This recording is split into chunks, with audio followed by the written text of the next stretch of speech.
Next on Max TV, the year is over, and me and Gabriel Montoya review the best and worst of 2009. Coming up on the next round. And welcome to the year-end wrap-up of the next round. Steve, Kim, Gabriel Montoya discussing the year that was 2009. Once again, an eventful year in the sport of boxing. Let's go to our first category. We take a look at the Fighter of the Year. Our nominees: Manny Pacquiao, Tim Bradley, Yanni Perez, and Vitaly Klitschko. A four-horse race. You know what? I'm going to go with Pacquiao. I think he had the biggest year financially. I think he had the two of the biggest high-profile fights, and he was absolutely a blockbuster. In and out of the ring, knocking out Ricky Hatton as the junior welterweight champion. Miguel Cotto put up a great effort, but he was overwhelmed. I'm going to go with Pacquiao. I'm going to go with the chalk. I think that's definitely the popular and kind of logical choice. He's a guy that's starting to transcend the sport. He's as big a star as there is in the game right now. That knockout of Hatton, created the verb. The guy got Manny Pacquiao at this point. And then the Miguel Cotto fight was spectacular. Right? Nobody thought that he would dominate Cotto quite that way. But you look at those two fights, and making Cotto come to 145, which I didn't think was a huge deal, but it kind of smacked of kind of hedging your bets or matchmaking a little bit. And I thought the Hatton fight was tailor-made for Pacquiao's style.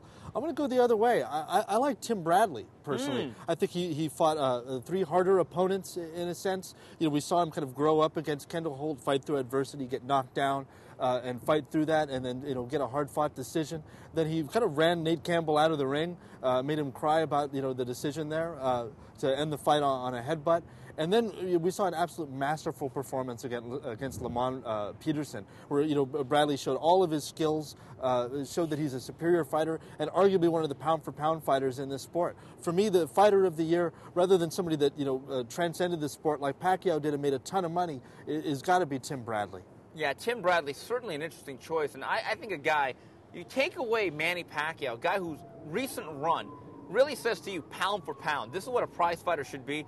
It really is Tim Bradley, and I think in 2010, if he gets certain fights, because it's a loaded division at 140, he is certainly going to be a perennial contender for this award for a couple of years to come. Yanni Perez is a guy that I know people are going to be surprised by our nomination, but this guy had two tough, hard-fought fights, and if you listed the top 15 fights of 2009, I think his fight against Silence Mabuza is one of them. And I certainly think his fight against Joseph Agbeko, that punch fest.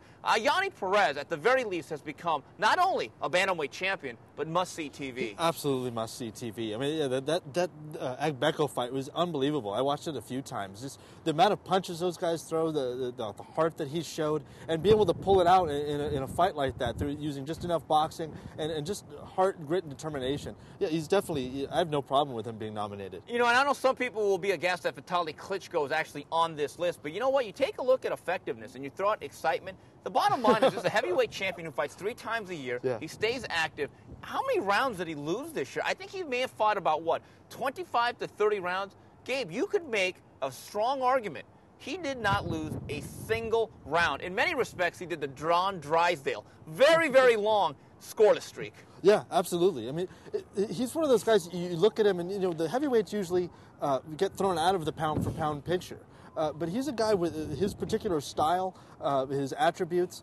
He's a guy that I think would be a problem for anybody. He's really mastered himself in the ring. He's become very relaxed. He's incredibly hard to hit. He fought 3 times, and he really established himself as one of the best heavyweights, if not the best heavyweight in the world. Moving on, we go to the Fight of the Year. Our nominees: Bernard Dunn, TKO 11 against Ricardo Cordova. Then you have Paul Williams with his exciting 12-round decision against Sergio Martinez. Ryan Rhodes stopping Jamie Moore in their slugfest in 7. And Yanni Perez with a 12-round hard-fought decision over Joseph Agbeko. And then Juanma Lopez holding on for dear life against Roger Matagua. Taking a look at the fights, Bernard Dunn, Ricardo Cordova. Bernard Dunn was a guy whose championship run lasted, it was the Andy Warhol, about 15 minutes. But what a way. He had to overcome 5 knockdowns to overcome a hard-punching veteran in Cordova. Yeah, I mean, to me, this fight was just everything you'd possibly want in a title fight, or any fight, period. You had, 6 knockdowns in it. You had a double reversal where the guy was winning, then he gets knocked down, then he comes back in it, to come storming back to win it, the last second of the 11th round. To me, this is my front runner for fight of the year. Paul Williams, Sergio Martinez, certainly the latest fight that everyone remembers. The thing that I think will stand out is two things. Number one, that Sergio Martinez fought in a manner that I don't think people thought he could. And then, unfortunately, this fight was marred by one scorecard of Pierre Benoist, who somehow only gave Martinez one round. Yeah, that guy's just blind as a bat. But I thought Martinez would come into this fight and run for his life, kind of stay around the edges of the thing. But he took it right to Williams, and I don't think Williams or anyone else ever expected that to happen. It made for a great fight. And Gabe, I don't know how many people actually saw this. This took place in England, but Ryan Rhodes looked like he was getting run out of the ring by Jamie Moore. Did not look strong enough. But all of a sudden, he has the eraser. And that's the thing about punching power, or guys who are vulnerable with the chin, like Jamie Moore. Jamie Moore dominated this fight till he got hit with that right hook late in round 6 and then round 7. It just came out of nowhere. And the way Rhodes was moving around the ring, just like their demeanors, you thought that Moore would be the guy that would be the big puncher, the way he was stalking Rhodes and cutting off the ring and really just kind of beating him down. And then, boom, one right hand and the fight was over. And moving on here, Yanni Perez, Joseph Agbeko, we called this upset special. And you know what? Agbeko was game, he was gritty, he was busy. But you know what? He got out-hustled by Yanni Perez. Yeah, I mean, this fight, they probably sent, punch stat records. I mean, I've never seen so many punches thrown. The fight felt to me like one long combination. It was a beautiful thing. And then you had Juanma Lopez against Rogers Matagua. What I loved is Rogers Matagua was a guy that was getting beat early, but this was the story of his career. Never say die, never give up, tough as a combat boot. You know what? I'll say this. If Rogers Matagua was the guy on the opposite end, they would have stopped that fight. I think Matagua may have won this fight. Juanma Lopez, though, I think learned two things. At the world-class level, to be a superstar and to consistently hold on to your title, it's tough. Yeah, I'm very curious to see Juanma in his next fight because, while Rogers Matagua lost that fight that night, Lopez might be losing that fight for a long time to come. His will was broken, his chin was dented, and he was running for his life and holding on for dear life by the end of the fight. It's going to be very interesting seeing him going forward. All right, so when it's all cut and dried, what's your fight of the year, Gabe? I got to go with Don Cordoba. It was just everything I wanted in a fight. Like I said, they had the double reversal. You had the first title fight in Dublin in 13 years. This guy fighting on his home turf for his people. And then just to pull it out the way he did, to be winning early, to get knocked down twice, and to come back with 3 knockdowns in the 11th with 1 second left to win it all. That was a beautiful thing. Gabe, I am going to go with Juanma Lopez, Rogers Matagua, because it was so thrilling that I thought it was a fight early on. The class of Lopez showed. Then all of a sudden, this steady, what I call the Black Rocky of Philadelphia, Rogers Matagua almost has no skill, but he's heavy-handed and he's hard-headed, just coming on. And then I thought it was very valiant. You can say what you want.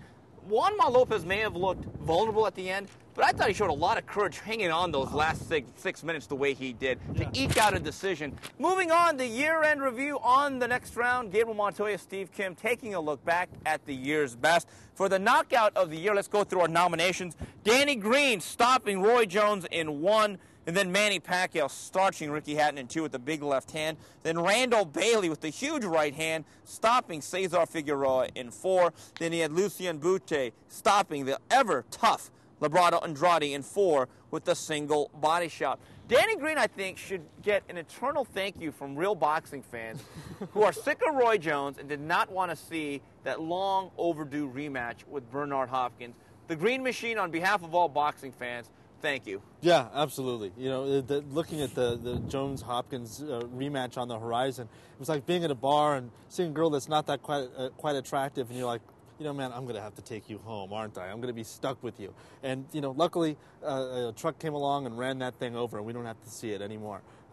Danny Green, you have my eternal gratitude. Well, even with beer goggles, you felt that way about the fight. That's very interesting. Manny Pacquiao, Ricky Hatton. The one thing, the everlasting image I'll have, and there are some great photos of this, and I think Rockstar should give Ricky Hatton and Manny Pacquiao a bonus, is Ricky Hatton just being laid out perfectly parallel right next to the Rockstar logo. That's branding. Yeah, absolutely. Talk about the agony of defeat. That clip is just going to follow him around for the rest of his career. But it was electrifying. It was something that everybody talked about after it happened. I remember, we watch a lot of live fights. We're at ringside for a lot of things. And every once in a while, you'll kind of blink or you'll look to the side and the knockout happens and you kind of missed it. But this one, I watched the whole thing right before my eyes. They turned perfectly in the angle. I thought Ricky Hatton was about dead the way he landed and his hands, fell at his sides. It was just an electrifying moment. I've been to a lot of big fights, a lot of marquee fights, a lot of pay-per-view level fights. I don't think I've ever seen a punch that devastating. A singular shot that left you so breathless. It was kind of reminiscent of Roberto Duran getting just blown out by Tommy Hearns with the jab to the body, right hand over the top. Absolutely. It was almost the same type of reaction. And Randall Bailey's one of these guys. He's a heavy-handed puncher, a little bit one-dimensional. The highest levels of the sport has kind of been undressed a little bit exposed. Yeah. But when he fights the Cesar Figueroa types on ESPN, boy, he can really kick with that right hand, Oh, my goodness. Yeah, it was just lights out, out of nowhere. It seemed like it was going to be kind of a tough, long fight where both guys were kind of eating each other's power and taking it. And then, Bailey just landed this beautiful right hand. It was just the hammer of the gods and just ended the thing. And, Lucien Bute, there were a lot of scenarios. You thought maybe he'd outbox LeBron Andrade, maybe outmaneuver him, maybe cut him up. Did not think he would stop him in 4. It just goes to show you can be the toughest man in the world. You get hit right on the solar plexus, right on that right spot. Doesn't matter who you are, you can crumble. Yeah, it was definitely the sweet science at work, man. It was just a surgical punch, perfectly placed, and it just ended the night and really kicked off Bute, into 2010 as a guy that kind of redeemed himself and someone to look forward to. But you know what, Gabe? When I look at all these great knockouts, they left you breathless. They were stunning. They were startling. I think Pacquiao-Hatton has to be the image of the year, and what a knockout really is. And he does it against another world-class guy. A lot of people thought Hatton was going to push around Manny Pacquiao, be too physical, be too strong, and maul him. He was left basically limp. And I think that is my knockout of the year. Yeah, hands down, that's the knockout of the year. I mean, it made SportsCenter. It got people to say, turned it into a verb to get Manny Pacquiao. It just really electrified the sport and got the casual fans involved and excited about this guy Pacquiao and really set the stage for the biggest fight of next year, which is Mayweather versus Pacquiao. Moving on with the next round, we go to the round of the year for 2009. Rogers Matagua, Juanma Lopez, round 11. Then you had Maidana on Ortiz, trading knockdowns in round number 1. Tim Bradley, Lamont Peterson, their third round was a thriller. Then Pacquiao Cotto, round number 3. Then Paul Williams, Sergio Martinez, round number 2. Going back up top, we talked about this just a couple minutes ago, but Matagua was coming on like gangbusters, and you have that mental image of Juanma Lopez is that man that got drowned at sea, was trying to swim to shore. He could finally see land, and you're trying to get him a lifeboat, and you're like, hold on, Juanma! And he barely did. Yeah, it was. You could see the hand kind of disappear, come back out of the water, and maybe the shark fin started, showing up behind him. It was amazing, and it was really the first time we'd actually seen him tested. Burnaby, it was a Burnaby Concepcion, or rather, he had a fight earlier in the year, rather, and that was kind of a test, and he started to get hit with the counter right. Jerry Penalosa. Thank you, Jerry Penalosa, same guy. But in this fight, he was in danger of getting knocked out. He was getting hit flush. I definitely had a concussion late in the fight and just pulled it out by the skin of his teeth. It was pretty amazing to watch. And also making 122, I think, took its toll. In fact, now he's moving up to 126. And it was like that odometer or that gas tank hit E. Yeah. And he had a guy pressing the gas pedal himself. Marcos Maidana, Victor Ortiz was a couple of blocks here at the Staples Center. What I loved about this was that when Victor Ortiz knocked down Maidana early in that first round, you're thinking to yourself, this is a superstar. He's on his way. And then a minute later, it started to kind of unravel, and they traded knockdowns, and what became one of the very good slugfests. But what a round. And that's the round you think to yourself, if Victor Ortiz gets through this fight, he's a superstar. But you know what? It was a foreshadowing. He didn't. Yeah, that's absolutely right. He kind of got, he got exposed in that moment. He drops Maidana, he moves forward and walks right into a right hand and gets dropped even harder, I thought. I thought he was actually more hurt with his knockdown. And it set the tone for a fight that, was arguably another fight of the year candidate. And Tim Bradley knocks down Lamont Peterson early with the right hand above the ear. And you have to give Lamont Peterson credit. At that point, he's being swarmed. Lost the first 2 rounds. Now he's down 10-8. But he fought back very, very hard. And I thought it was kind of the story of the fight. Lamont Peterson lost. He was bloodied, but he was unbowed. And I think he came out of that round and this fight in general a better fighter than he came into it. Yeah, absolutely. I almost think the knockdown was the best thing that happened to him for the fight because, after those first 2 rounds, it felt like quicksand. No matter what he was doing, he was just sinking lower and lower and losing bigger and bigger. The crowd was against him. Odds were against him. But he got knocked down and he got up and it was almost like he woke up and all of a sudden, a fight broke out and he really dug deep and went for it. It was a beautiful thing. And Pacquiao Cotto, after rounds 3 and 4, you're thinking to yourself, this is an all-time classic fight. but it really became a blowout. But I really thought Pacquiao and Cotto went hammer and tong here in round number 3. But the bottom line is this. While Pacquiao may have been hurt and stunned by Miguel Cotto, Miguel Cotto was really hurt, and with that second knockdown, the fight really was over at that point. Yeah, I think that was the round where the fight really turned. That was 4, right? Yeah, Miguel started to in the first 2 rounds. I thought he boxed really well, but then at the end of the second, he started to fight a little bit too much, kind of out of his envelope. Started to exchange with Pacquiao, and it really came home to roost in the third round, where he landed some great shots, but then ultimately, he got caught himself. That's where the fight turned. But man, it was amazing until that moment. And Gabe, what I find interesting about Williams-Martinez round 2, round 1 is the one where they traded knockdowns. But let's be very honest, nothing much was going on to the last 30 seconds of that round. One was kind of a slip. The other one was certainly a hard knockdown.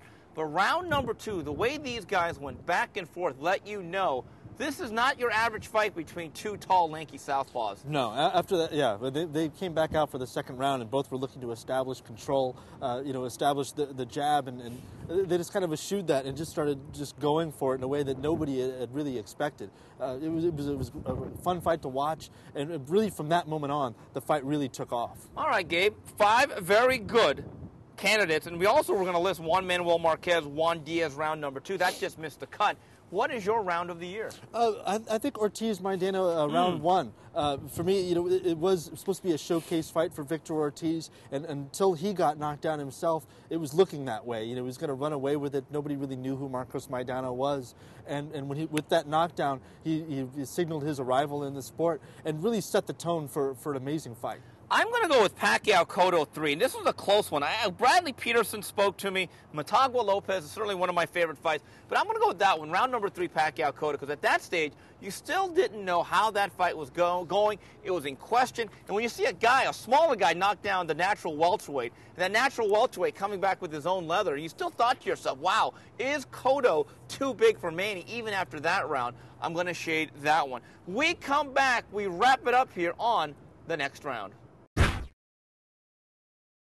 And we wrap it up here on the next round, the year in review. 2009, Steve Kim, Gabriel Montoya. Gabriel, taking a look at some other issues as we wrap it up. Prospect of the year, my guy would be Antoine Smith. I thought he took on tough fights, took on guys he wasn't supposed to beat, and really burst onto the scene. And I think now he's officially a young contender. Who do you like? Actually, I'm going to go with Tavares Cloud. He was a guy that was sitting on the shelf. He really didn't have that great of a year, but the one performance that he did put on, I thought he really signaled himself as somebody to look out for in the next year. He's an all-action fighter, very much a TV fighter. Kind of reminds me of an Obakar type, which is a guy that I was kind of a fan of. I really liked him to break out in the next year. Yeah, I want to check the bylaws, see if a guy who wins a world title can actually be prospect of the year, but we'll give you that one. All the titles, I mean, come on. Promoter of the year. You know a guy I thought had a good year? Obviously, Golden Boy and Top Rank will always be up top. The problem I have with Golden Boy is I don't know if they did enough shows that were of quality in the second half of the year like they did early, like Lightweight Lightning and some of their other shows with Juan Diaz in Houston. And also, but I give them credit, though. Doing a million buys with Floyd Mayweather, Marquez, nearly got them the award. Top Rank, I'm going to have to punish Bob Arum. Terrible undercard, Gary Foreman, TV Azteca deal, didn't do a lot of shows as they used to. I'm going to go with Gary Shaw. Go Gary Shaw because, you know what, he had a great year. And you look at his roster from Chad Dawson, Pedro Angulo, Tim Bradley, Vic Darchinyan. And the thing I like, no, he doesn't have any true ticket sellers, but if there's a promoter willing to throw his guys in there with fan favorite fights, guys, things that we look forward to, I think it's Gary Shaw on a consistent basis. Yeah, I would agree with you on Gary Shaw, and because he rebounded so well too. I mean, Vic Darchinyan lost. Yeah. He brought him right back. Got him back in title contention, or had him defending his title again. And Gulo lost. Boom, he got him right back on HBO and got him right back on track. That's great promoting. Not just building your fighter as an attraction, but guiding them to exactly where they need to be. I would agree with you. Gary Shaw's the guy. Yeah, Gabe, very, very eventful year in 2009. The stories of the year. You just take a look at some of the stuff that happened. Oscar's retirement. Then you had the return of Floyd Mayweather. The creation of the Super 6 by Showtime. Then you had the rise and fall of Antonio Margarito. Certainly a very, very busy 2009. Yeah, it was an amazing year. Really these last 2 years, 2 years ago we were talking about the demise of boxing, the rise of MMA, everybody and their brothers wearing Affliction, Tap Out, and those ugly Ed Hardy shirts for the UFC. And now here we are, we're on the verge of one of the biggest fights of the century. Setting the tone for for the tens or whatever, and heading into the teens. Boxing is back and better than ever, and it's because the promoters have brought it back to the fans. The fighters and the promoters all woke up and said, you know what, the best have to fight the best if we're going to compete with other combat sports, and we've really set the table for a golden age in boxing. God, I hate to tell you this, in an unrelated note, I'm going to have to return your gift. I got you an Ed Hardy t-shirt for Christmas. Now forget it. Here's the thing. I think one of the great developments of boxing, you mentioned this, is that fights are no longer taking place exclusively at the MGM Grand or any other stale casino setting. We saw fights in Houston. I was out there. I was out there in Austin, Texas. I was out there in San Jose. LA remains a big player with the Staples Center and AEG. I think that is a factor. Number two, I think the network, specifically HBO, had a much better 2009 than they did a couple years ago. I thought they had more competitive fights top to bottom. I think they're getting away from the contracted fighters, and I think they're being a little bit more selective in what they choose. You can say what you want about HBO, and I've been a critic, but as they go, so does a large portion of the sport because they are the flagship network. Yeah, absolutely, and they really bounced back. You know, the beginning of the year was a little shaky, but you know it did kick off well with Mosley Margarito, and now we're going to. Berto Colazo was a good fight. Berto Colazo was Diaz Marquez, and they ended the year with Sergio Martinez, Paul Williams, and a couple of other good fights in between. So you have to give them credit. And Showtime, I think Showtime does a great job. They're like the Billy Beans, Ken Hirschman. They play Moneyball, the Super Six, the rise of Tim Bradley, the continuation of Showbox. I think they have been outstanding. Yeah, they've kept it at a high level, and they're starting to innovate with the sport. You know, setting an example with the Super Six for the rest of the divisions, and you know the best have to fight the best. Maybe we don't have to televise it or market it as some sort of tournament in each division. But when those guys all get together, when the elite fighters get together, it's a special thing, and it really galvanizes the sport. And Gabe, less is more. We had 3 major pay-per-view shows. We didn't have that many shows in Vegas. The sport was spread around, it was marketed, and it actually had a very good year. 2010, I would hope this trend continues because Pacquiao-Mayweather certainly has to be, I guess in Las Vegas, certainly has to be on pay-per-view, but let's hope that is the exception rather than the rule. In other words, no more Paul Williams winky right in front of half-filled arenas at the Mandalay Bay. Yeah, no more. Yeah, we don't need to go with the welfare checks from the casinos. We can actually spread it around. You know, at a venue that wasn't used nearly enough, in my opinion. My personal favorite venue down in Southern Cal is the Home Depot Center. Hopefully, they bring it back for next year. Maybe that Areola, Angulo card. Although I think that's probably going to head more to the Staples. That's going to be a great card. An exciting night at the fights. I can't wait for 2010, man. I'm just jazzed. Right, and also take a look at Fox Sports Net getting into some deals with Golden Boy to do their Fight Night Club series. Another reason why I think Golden Boy was a strong contender for Promoter of the Year. And they're also going to be doing 36 shows with Top Rank. So for a dying sport, you know what? We're not flatlining. There's actually some heartbeats left here in the sport of boxing. But I think boxing has to continue really to make sure that they don't price out the average fan. And that's why I think me and you are continually opposed to what's going on with Mayweather-Pacquiao. Yeah, at first, I really wanted the fight in Vegas. I thought, this is classic Vegas matchup. But if you look at the whole trend of the year of taking fights like Andre Ward, bringing him to Oakland, bringing him to San Jose, and showing that, the guy is actually a draw, and there are fight fans, pockets of them all over the place that are dying for live fights. It just makes no sense to take this fight. Why not make it the Super Bowl? Why not put it in the Coliseum or put it, in Cowboys Stadium? Put it somewhere where everybody can treat this like the event that it truly is. Right. So there you have it. It's been a great year. I'd like to thank everyone that made this possible. And Gabe, thank you for a great year. It's been a year, You're becoming more and more tolerable as the months go by. I got to tell you. So are you. So anyway, I'd like to thank everyone. And behind the scenes, Brian Hardy doing the camera work, editing. He did a great job as always. So we're going to be gone for a couple of weeks, but we'll be back for a fresh start in 2010. So on behalf of Gabriel Montoya and the rest of Max Boxing, to the next round, goodbye, everybody.